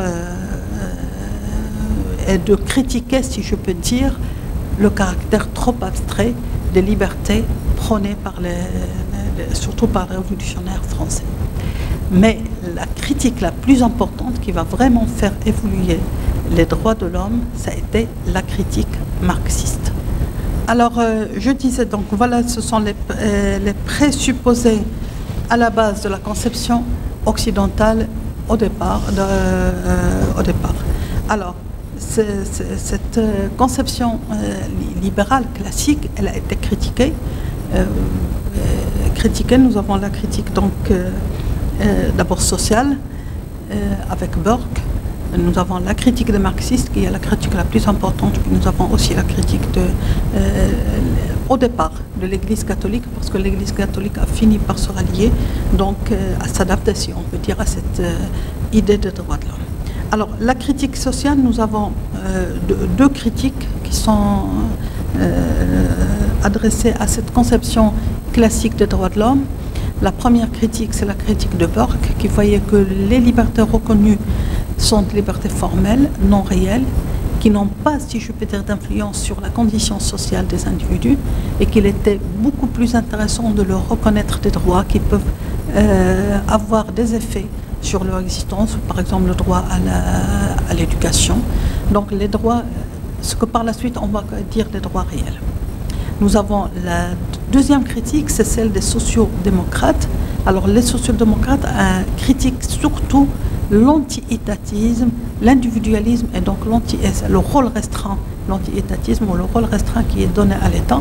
Ils pensent que l'État a un rôle important, un État de droit donc a un rôle important à jouer dans la régulation qui est donc nécessaire pour une meilleure protection des droits de l'homme. Mais la grande critique, la critique qui va vraiment évoluer les droits de l'homme, ça va être la critique marxiste. La critique marxiste c'est beaucoup de... Les marxistes ont critiqué beaucoup de choses.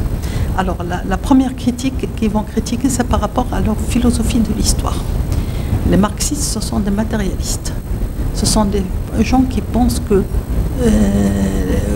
l'histoire, ou ce qui influence la marche de l'histoire, c'est l'appropriation des moyens de production. Donc, l'appropriation des moyens de production, ce qui veut dire que lorsqu'on passe d'une domination à une autre, ça veut dire que la domination, ça veut dire que l'appropriation des moyens de production a changé. Pour eux, l'ordre féodal, ça veut dire c'était la terre, c'était l'appropriation de la terre. Voilà pourquoi il y avait l'ordre féodal. L'ordre bourgeois, c'est un ordre qui est fondé sur la production industrielle, ce qui fait il va créer une autre classe dominante qui est la classe bourgeoise. Alors, pour eux, les droits de l'homme, ils parviennent au moment historique important qui est le moment où une autre classe est apparue, qui est la classe bourgeoise, avec de nouveaux moyens de production, l'industrie, et qui va donc détruire l'ordre aristocrate et construire son ordre à elle. Pour cela, donc, le fait que les droits de l'homme ont émergé à cette période historique, cela veut dire que ces droits ont été utilisés par la classe montante, qui est la classe bourgeoise, pour détruire l'ordre aristocrate et pour construire son ordre. Les droits de l'homme, c'est quoi? Ce sont des droits de l'homme pour libérer les dominés, les gens qui ont été dominés par l'ordre aristocrate, les libérer. Pourquoi? Parce qu'ils ont besoin d'une main-d'œuvre pour leur industrie. Donc, en fin de compte, les droits de l'homme, c'est seulement un moyen, une idéologie, si je peux dire, qui a permis à une classe de détruire un ordre et de construire le sien. Ça, c'est dans leur conception de l'histoire. Comme quoi l'histoire, c'est une histoire de la domination des classes. Que la classe qui s'approprie les moyens de production, c'est la classe qui domine, et que l'autre, la classe qui est dominée. Donc chaque mode de production crée sa propre classe dominante et sa propre classe dominée. Donc le mode de production industriel bourgeois, c'est un mode de production donc, qui a créé une classe, la bourgeoisie. Donc c'était normal que la bourgeoisie défende les droits de l'homme. Pourquoi? Ou adopte cette philosophie des droits de l'homme. Pourquoi? Parce que c'est ce qui lui permet de détruire un ordre, et c'est ce qui lui permet en même temps d'installer son ordre. Donc ça, c'était dans la conception générale de l'histoire. La deuxième idée des marxistes concerne la liberté. Alors, les marxistes, ils sont contre l'idée, je l'ai dit, ce sont des matérialistes, ils sont contre l'idée de parler d'une nature transcendante, d'une nature abstraite. La liberté pour eux, il n'y a pas une liberté naturelle. La liberté, elle s'exerce dans une société donnée. La société, toutes les sociétés qui sont basées sur l'appropriation des moyens de production créent une domination. La classe crée des classes. La classe qui a les moyens de production domine, la classe qui n'a pas les moyens de production est dominée. La même chose pour la classe, pour la société bourgeoise. Elle va créer donc la classe dominante, c'est la bourgeoisie. Peut-être elle a la liberté parce qu'elle s'approprie les moyens de production, mais le prolétariat qui n'a pas les moyens de production n'a pas ses droits, donc n'a pas sa liberté. La liberté pour eux ne peut exister que dans une société où personne ne s'approprie les moyens de production. Cette société-là où tout le monde, personne, ça veut dire tout le monde va s'approprier les moyens, où les moyens de production appartiennent à la communauté, à l'ensemble. Ce qui fait cette société, c'est la société communiste. Cette société dans laquelle les moyens de production appartiennent à l'ensemble, elle est la seule qui peut préserver la liberté de tous. Il n'y a pas de dominant et de dominé, donc tout le monde a sa liberté. Cette société-là, elle n'existe pas. on va la construire. On va la construire, ce qui fait la liberté n'est pas une donnée naturelle, comme disent les libéraux, mais elle est une valeur qu'on va conquérir. On va conquérir comment? En construisant la société dans laquelle chacun peut profiter de sa liberté, parce que les moyens de production n'appartiennent à personne, appartiennent à tout le monde. La liberté n'est pas au début de la société comme disent les libéraux, elle est le résultat d'une conquête, elle est le résultat d'une fin. Après la constitution de la société, on va pouvoir profiter de la liberté.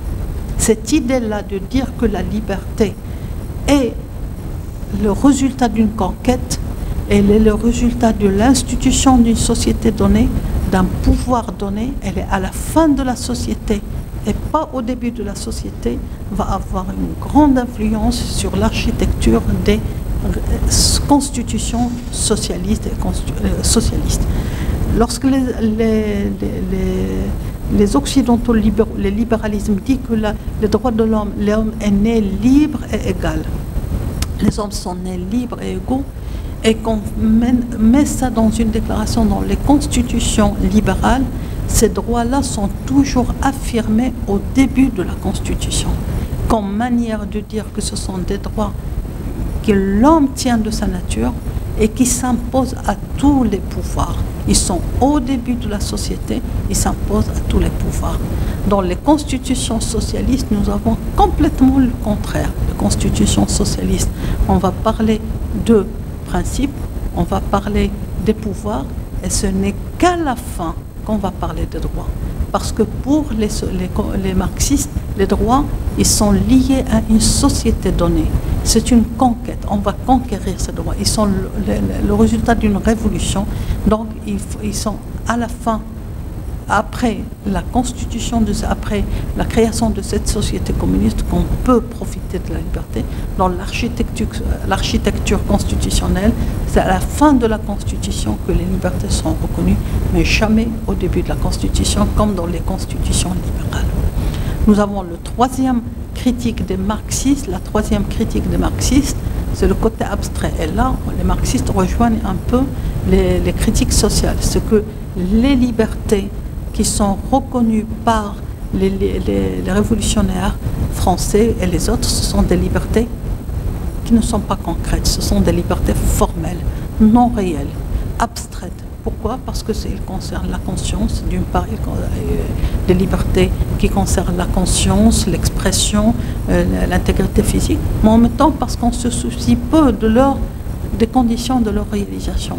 Pour eux, les droits doivent être d'abord des droits réels. Droit réel, ça veut dire le droit au travail, le droit à l'éducation, le droit à la santé, ça, la culture, ça les droits. Donc pour les marxistes, il faut d'abord qu'on défende ces droits. Il faut d'abord donner ces droits, et c'est par la suite que viendraient les droits.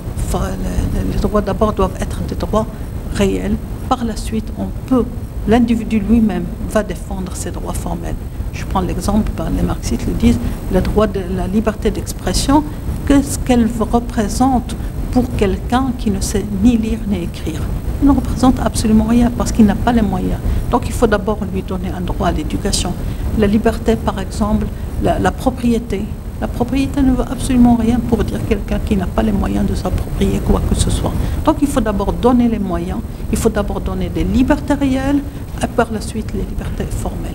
Donc toutes ces idées-là, comme je l'ai dit, ils se reflètent dans l'architecture constitutionnelle des anciennes constitutions soviétiques. D'abord, on voit les principes de la société, l'organisation du pouvoir. Lorsqu'on parle des libertés, d'abord les droits sociaux et économiques, et à la fin les droits libéraux, les droits de l'expression et tout ça. Et toutes ces libertés-là tournent autour d'une idée, c'est de construire une société, être au service d'une société, la société communiste, parce que c'est la seule société qui peut préserver les libertés. Pourquoi? Parce que c'est la seule société où il n'y a pas une appropriation des moyens de production, où il n'y a pas de classe dominante et dominée. Mais tant qu'il y a cette différenciation dominant-dominé, pour eux, pour les marxistes, la liberté ne peut exister. La liberté est une conquête. L'influence marxiste, elle est l'influence la plus importante parmi ces influences-là. Pourquoi? Parce que c'est elle qui a permis une évolution en matière des droits de l'homme. Une évolution qui va nous faire entrer, peut-être je parlerai des générations à la fin de ce chapitre, qui va donc lancer l'idée de nouveaux droits, les droits réels, ce qu'ils appellent les droits réels, le droit à l'éducation, le droit au travail, le droit à la santé, le droit à l'eau, par exemple maintenant, le droit à l'eau, tous ces droits réels, civils, ce que nous appelons les droits socio-économiques et culturels, ça a été sous l'influence marxiste, et c'est ça ce que nous appelons la deuxième génération des droits de l'homme. La première génération, ce sont les droits formels, la liberté d'expression, la liberté d'opinion, la liberté d'aller et de venir, les libertés corporelles, la sûreté. Ça, ce sont des libertés formelles, des libertés juridiques qui nécessitent des libertés. Ce sont beaucoup plus des libertés. L'État, si elle intervient, là, des libertés, ça ne veut pas dire que l'État, on réclame un abstentéisme de l'État, oui, mais l'État, il intervient pour réguler. Réguler, qu'est-ce que ça veut dire? Ça veut dire qu'elle va permettre un exercice satisfaisant pour tout le monde, des libertés pour tout le monde, un exercice satisfaisant, réaliser une conciliation entre la liberté et l'ordre public, réaliser une conciliation entre les libertés de chacun et réaliser une conciliation entre les libertés et l'ordre public. C'est ça le rôle de l'État. Dans la deuxième génération des droits de l'homme, je reviendrai sur les générations des droits de l'homme.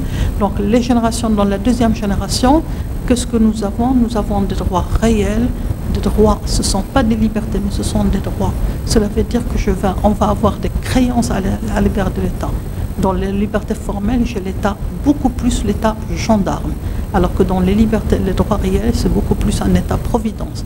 Un État dans lequel je vais réclamer un acte positif, une action positive. Je réclame une créance, je réclame une action. Donc ce sont beaucoup plus des droits que des libertés. Et dans laquelle l'action de l'État est une action positive, pas une action d'absentéisme. Donc la deuxième génération, on parle beaucoup plus, pas de liberté, mais de droits réels. Réels, pourquoi? Parce qu'ils vont influencer la condition économique, sociale, culturelle de l'individu. Ce sont des droits d'obédience, je dirais, socialisante, qui ont évolué sous l'influence de l'idéologie socialiste et qui réclament un État fort, un État-providence. Les premiers sont des États, c'est un État faible. Les deuxièmes réclament un État fort. Alors, sous l'influence du marxisme, le libéralisme a évolué. Alors, le libéralisme a évolué. Nous sommes entrés, avec l'apparition de ces droits réels, nous sommes entrés dans un libéralisme, je dirais, sous plusieurs influences. Pas nécessairement un libéralisme moderne. Il y avait l'influence marxiste, il y avait aussi l'influence des événements, donc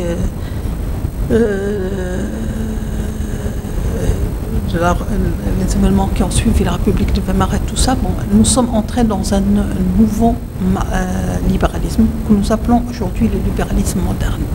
Alors, nous avons vu que le libéralisme classique, c'était un libéralisme abstrait, absolu, individualiste et anti-étatique. Le libéralisme moderne, caractéristique principale, c'est qu'il n'est pas absolu. C'est-à-dire qu'il ne pense pas à l'existence d'une sphère autonomie de l'individu dans laquelle l'État n'intervient pas, et il accepte l'idée de la limitation des libertés. Limite liberté, pourquoi? Pour permettre leur exercice simultané par tout le monde, et aussi au nom d'un ordre public qui est nécessairement l'ordre démocratique. Donc voilà, parce que pour le libéralisme moderne, les libertés ne peuvent s'exercer que dans... Il fait un alliage entre un système politique et le respect des droits de l'homme. C'est pourquoi j'ai dit qu'il faut prendre en considération aussi les événements de la République de Weimar. Alors dans ce cas, il y a un alliage entre un système politique et le respect des droits de l'homme. Donc les droits de l'homme peuvent être limités lorsqu'il s'agit de respecter, de préserver, si je peux dire, le régime démocratique. C'est-à-dire que si on ne respecte pas le régime démocratique, on peut retirer le respect des droits de l'homme. Le respect des droits de l'homme, il est lié. Il y a un lien entre le respect du régime démocratique et entre la reconnaissance des droits de l'homme. Donc les droits de l'homme peuvent être limités. L'idée d'un droit absolu, c'est quelque chose que le libéralisme moderne refute. On peut limiter les droits, il peut y avoir, si on peut dire, une déchéance des droits pour les ennemis de la démocratie, pour les ennemis des droits et de la démocratie. Lorsqu'on est ennemi du droit de l'homme, on peut être déchu de ses droits. Ce qui fait que ces droits ne sont pas absolus, ils sont limités. Limités, comme je l'ai dit, de l'exercice simultané des droits par tout le monde et limités au nom d'un ordre démocratique. Ça, c'est la première différence entre les deux libéralismes. La deuxième différence, c'est que nous avons dit que le libéralisme classique, c'était un libéralisme individualiste anti-étatique. Le libéralisme moderne, non. C'est un libéralisme qui sollicite l'intervention de l'État. Il sollicite l'intervention, donc il n'est pas anti-étatique, il sollicite l'intervention de l'État, d'une part parce que pour réguler, parce que c'est indispensable, la liberté, le jeu des libertés pour lui, pour les libéraux modernes, s'il est laissé à lui-même sans la régulation étatique, peut parfaitement entraîner des inégalités. Donc, pour permettre à chacun de profiter de ses droits, il faut qu'il y ait l'intervention de l'État pour protéger la société, pour protéger l'individu contre lui-même. Lorsqu'on, par exemple, pour les interdictions de drogue, quelqu'un peut ne pas nuire à la société, mais il nuit d'abord pour la consommation de drogue, il nuit à lui-même d'abord. Donc si on l'interdit, c'est pour protéger l'individu lui-même contre les nuisances qu'il peut supporter lui-même. Donc le libéralisme moderne, c'est un libéralisme qui sollicite l'intervention de l'État. Et le libéralisme moderne, c'est un libéralisme qui a fait un alliage important entre un système politique donné qui est la démocratie et le respect des droits de l'homme. Les deux vont ensemble. Le respect des droits de l'homme, ça veut dire le respect d'un régime. Les droits de l'homme ne peuvent être respectés que dans un régime démocratique. Et le respect, donc, on respecte ces droits tant que ces droits sont utilisés au sein d'un régime démocratique. Voilà donc, alors, pour la conception marxiste, la dernière critique qui reste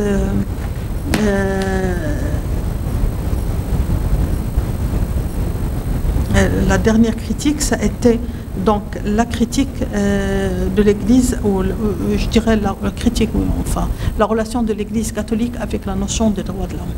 Alors, l'Église, comme je l'ai dit, l'Église catholique, bon, l'idée des droits de l'homme est apparue où les mentalités ont été préparées par le fait religieux, mais l'Église refuse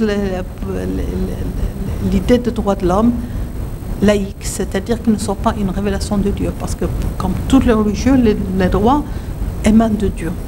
Donc en fin de compte, c'est pourquoi l'idée a été refusée, parce que pour l'Église, les droits sont révélés. Puis d'autre part, parce que pour l'Église, elle ne comprend pas qu'on peut renoncer à des droits. Parce que toute l'idée du pacte social, c'est que l'homme renonce à des droits.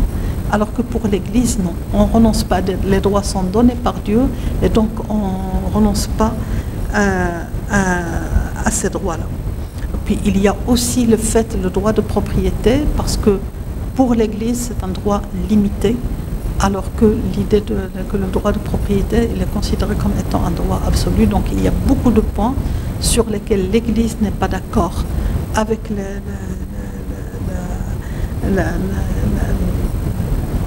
l'idée, avec la conception, je dirais, libérale des droits de l'homme. Mais il y a un rapprochement. Il y a un rapprochement, à mon avis, qui a été possible et qu'on peine à faire dans le monde musulman. Pourquoi ? Parce qu'il y a cette séparation entre le temporel et le spirituel dans la religion chrétienne. Donc le rapprochement, vous avez dans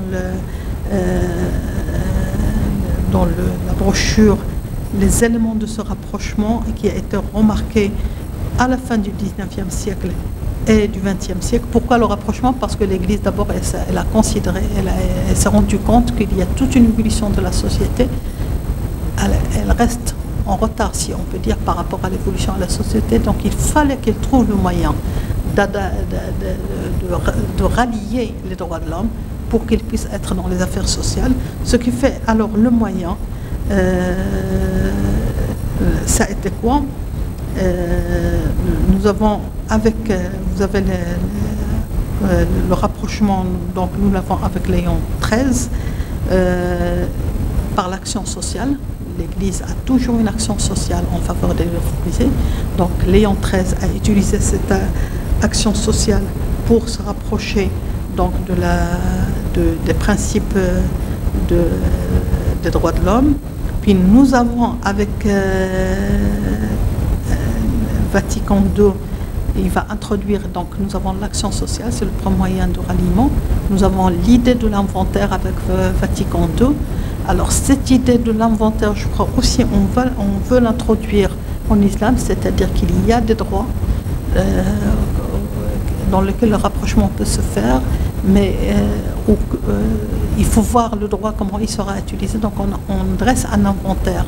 Je crois on a dressé on a voulu la même chose pour introduire, pour légaliser l'avortement au Maroc, créer l'idée d'un inventaire. C'est interdit par la religion, mais lorsqu'il est la santé de la femme, lorsqu'on peut vraiment permettre, donc cette idée de l'inventaire qui a été déjà développée par l'Église, on la retrouve donc chez on la retrouve aussi, on a voulu l'utiliser en islam pour faire ce rapprochement entre une doctrine laïque et la religion. Puis nous avons le grand ralliement, comme je l'ai dit, ça a été avec Jean-Paul II, qui est considéré comme étant le pape de la déclaration, que le pape des droits de l'homme. C'est lui qui a déclaré que la déclaration universelle des droits de l'homme est un bien commun de l'humanité, et qu'il a déclaré que la première déclaration, ça a été les évangiles. Donc un rapprochement s'est fait. Ce qu'il faut dire, c'est que le rapprochement ou le ralliement de l'Église, ça ne veut pas dire qu'on a trouvé un terrain d'entente. Ça ne veut pas dire qu'elle a renoncé, que l'Église a renoncé à ses idées. Non, ça ne veut pas dire qu'il y a une symbiose, il y a un rapprochement. Mais ça ne veut pas dire que ça y est, les différends n'existent plus. Non, il y a un ralliement, il y a un rapprochement entre l'Église. L'Église a su adopter l'idée des droits de l'homme ou s'adapter à cette idée des droits de l'homme, mais ça ne veut pas dire qu'elle a renoncé à ses principes, non, pas du tout. Donc, mais ce rapprochement pour l'Église catholique reste toujours possible parce qu'il y a cette séparation entre le temporel et le spirituel qui existe dans la religion chrétienne.